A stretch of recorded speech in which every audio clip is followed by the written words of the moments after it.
start. In this connection, I am also happy to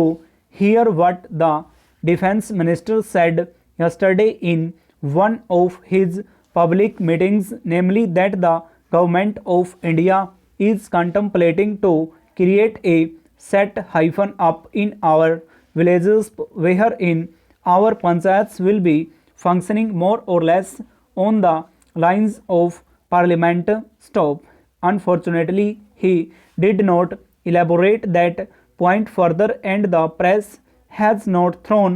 any more light on what that exactly means. Stop.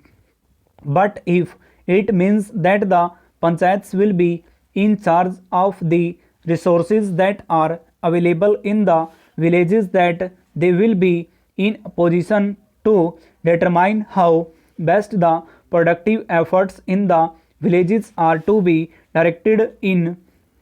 what direction, determine what targets are to be achieved, and when the production is there and there is a surplus to be exchanged with other centers in the country, that the panchayats will have their say in the matter. On what terms this surplus will be exchanged with other centers in the country, then I think a very valuable step forward in the direction of building our economy on a decentralized basis will have been taken. Stop.